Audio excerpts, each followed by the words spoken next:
Hello friends, आज हम soul land 2 के एपिसोड नंबर 3 को एक्सप्लेन करने वाले हैं। आइए बिना किसी देरी के शुरू करते हैं। लास्ट एपिसोड में हमने देखा था कि गी यूहाओ की स्पिरिट रिंग बनना चाहता था। अब आगे एपिसोड की स्टार्टिंग में गी कहता है कि चिंता मत करो, मैं शुरू करने वाला हूँ और मैं आराम से करूँगा, तुम्हें ज़्यादा कुछ दर्द नहीं होगा। लेकिन यूहाओ को कुछ समझ में नहीं आता है और गी कहता है कि गी तुम पे बहुत भरोसा करता है। इसके बाद गी काफ़ी ज़्यादा खुश होते हुए कहता है कि बिल्कुल, मेरी लाइफ में एक ही सबसे अच्छी चीज़ हुई है कि मैं तुमसे मिल पाया यहाँ पर। और इस बात से यूहाओ को गलतफहमी हो जाती है और वो चिल्लाते हुए कहता है कि रुको ज़रा, मुझे मत खाना। इसके बाद गी उसके पास आ जाता है और यूहाओ उससे दूर हटने के लिए कहता है और फिर हम देखते हैं कि उस एरिया के अंदर से काफ़ी ज़्यादा एनर्जी रिलीज होती है और इस चीज़ को बई बई भी नोटिस कर लेता है। और फिर हमें यूहाओ को दिखाते हैं जहाँ पे गी कहता है कि आखिरकार मैंने मेंटल एट्रीब्यूट के बंदे को ढूंढ ही लिया, लेकिन ये तो कमज़ोर से भी काफ़ी ज़्यादा कमज़ोर है और इसके अलावा मेरे पास कोई ऑप्शन भी नहीं है क्योंकि मैं और ज़्यादा लंबे समय तक इंतज़ार नहीं करना चाहता। चलो छोड़ो, मैं इससे नफरत नहीं कर सकता, ये छोटी सी एक रिस्पॉन्सिबिलिटी है और मैं इसे अपनी तरीके से हैंडल कर सकता हूँ और मैं हार्डवर्क करके इस बंदे को एक अमेजिंग स्पिरिट मास्टर में बदल दूंगा अपनी तरह।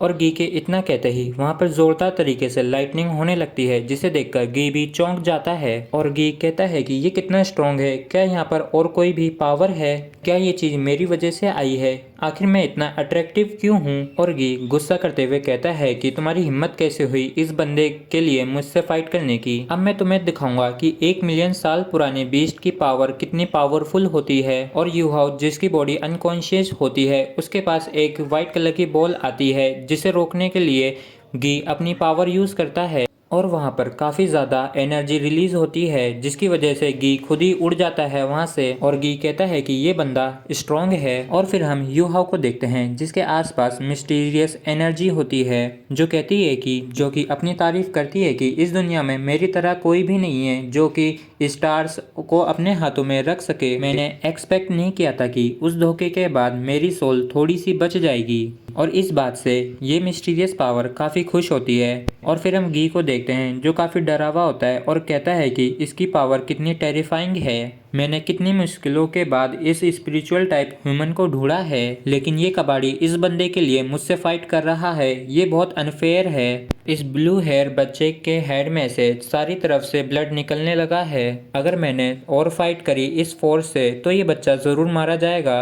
और इसके बाद गी उस पावर के साथ ही रहने का सोचता है और फिर गी कहता है कि आखिरकार मैं अब फ्री हूँ, चलो बढ़िया है कि वो इडियट मुझे फूड समझकर हर्ट नहीं करेंगे अब।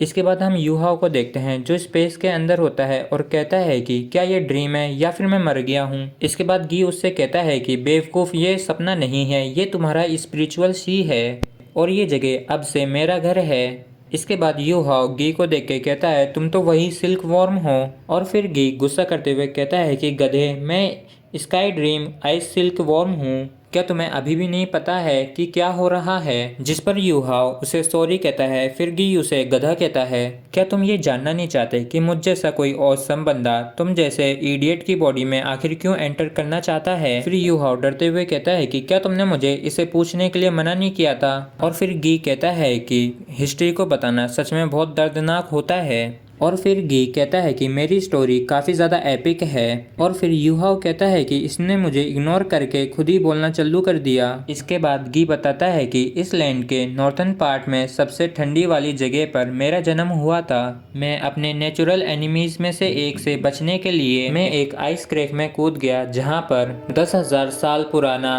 कोल्ड एसेंस था और वहाँ पर मैं सिर्फ खाता और सोता रहता था। और बाद में फिर मैं एक स्ट्रॉन्ग 900,000 ईयर स्पिरिट बीस्ट बन गया।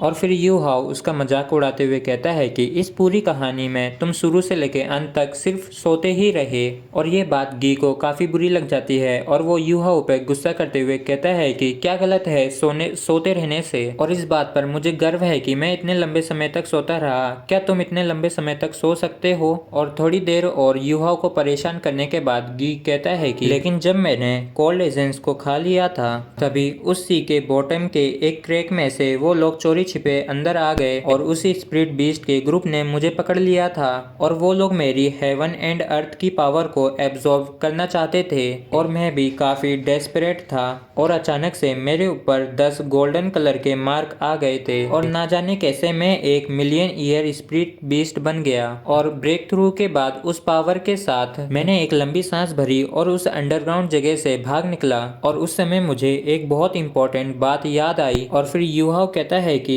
तुम्हें अपना रिवेंज लेना था जिन्होंने तुम्हें परेशान किया था उनसे। और फिर गी मजे लेते हुए कहता है मैंने अपना नाम बदल लिया था sky dream ice silk worm में। और इस बात से यूहाओ को एक झटका लगता है और फिर गी कहता है कि तुम्हारे पास सच में बहुत कम टैलेंट है। मैंने अपने ऊपर 9 सील लगा ली है जिसको तुम काफी मुश्किलों के साथ संभाल पाओगे। और फिर यूहाओ कहता है कि मैं बेस्ट देने की पूरी कोशिश करूंगा, लेकिन तुम्हारे बारे में इतना सब कुछ जानने के बाद क्या ये कहना सेफ नहीं होगा कि तुमने जब से जन्म लिया है तब से तुमने एक भी एनिमी को नहीं मारा है। और ये बात गी को काफी बुरी लगती है और वो कहता है कि तुम ऐसी बातें नहीं बोल सकते हो। और फिर गी रोते हुए कहता है कि मैं सो रहा था और सब कुछ सह रहा था। मुझे पता है कि तुम्हें ये बात बुरी लगेगी, लेकिन वास्तव में मैं औसम हूँ। बेवकूफ बच्चे, तुम कभी नहीं समझोगे कि मैं तुम्हारे फ्यूचर को कितना अमेजिंग बना सकता हूँ। और फिर यूहाओ घबराते हुए कहता है कि मैं तो बस कह रहा था और मेरा कुछ मतलब नहीं था उस बात से। और फिर गी कहता है कि ये बातें मुझे पसंद नहीं है बिल्कुल भी, लेकिन मैं अब तो तुम्हारी स्पिरिट रिंग बन गया हूँ तो तुम अब कुछ भी नहीं कर सकते हो, चाहे तुम मुझे कितना ही छोटा समझो। और मुझ पे हंसना तुम्हारे पे हंसने जैसा ही होगा। और फिर यूहाओ भी गुस्सा करते हुए कहता है कि ये नॉनसेंस बंद करो, मैंने तुम्हें बिल्कुल भी छोटा नहीं समझा है।